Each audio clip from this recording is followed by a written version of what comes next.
बिहार में पहलगाम आतंकी हमले पर पीएम मोदी ने कहा है कि पीड़ित परिवारों के साथ अब पूरा देश खड़ा हुआ है।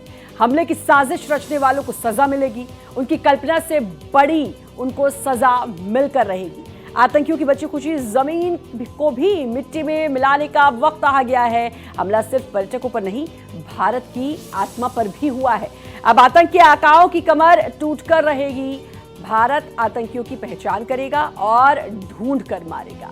तो ये साफ तौर पर संदेश बिहार की जमीन से पीएम नरेंद्र मोदी ने दिया है कि पीड़ित परिवारों के साथ पूरा देश है। आतंकियों की कमर तोड़कर रहेंगे, जो बची कुची जमीन है उसी में मिला देंगे, मिट्टी में मिलाकर रहेंगे, पहचान करके इनको मारेंगे।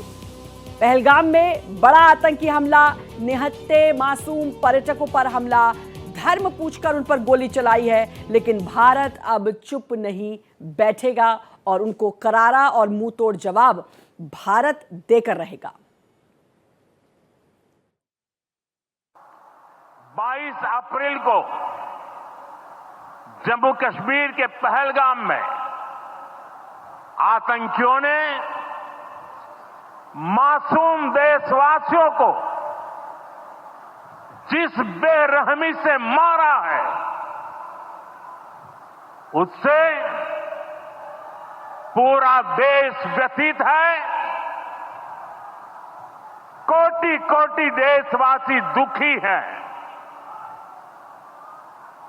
सभी पीड़ित परिवारों के इस दुख में पूरा देश उनके साथ खड़ा है।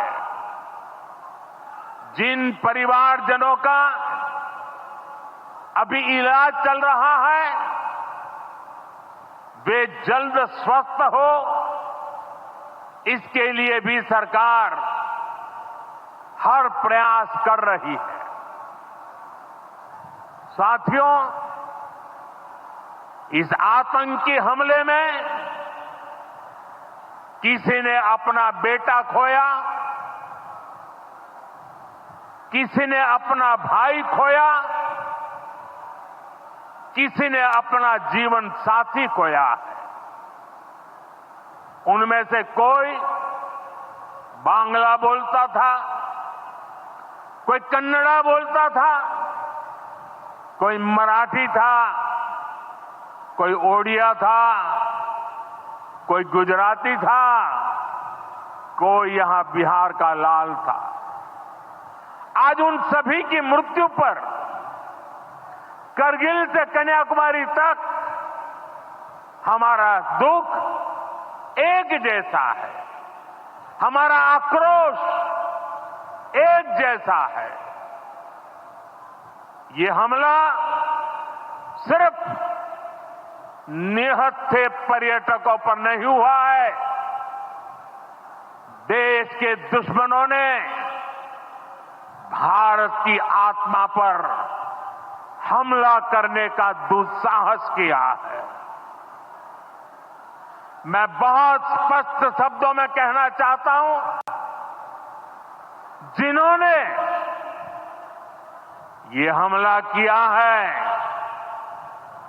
उन आतंकियों को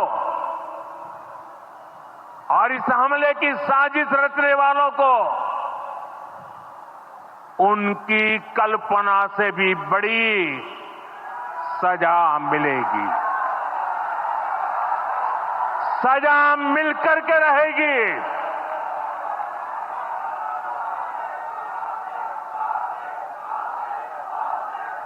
अब आतंकियों की बची खुची जमीन को भी मिट्टी में मिलाने का समय आ गया है।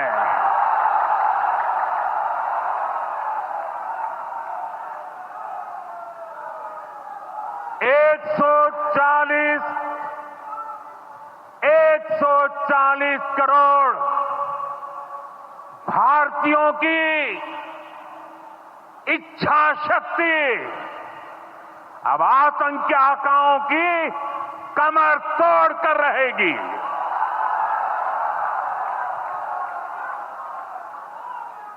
Friends, today from the soil of Bihar, I say to the whole world, India will identify, track, and punish every terrorist and their backers. We will pursue them to the ends of the earth. India's spirit will never be broken by terrorism. Terrorism will not go unpunished. Every effort will be made to ensure that justice is done. The entire nation is firm in this resolve. Everyone who believes in humanity is with us. I thank the people of various countries and their leaders who have stood with us in these times.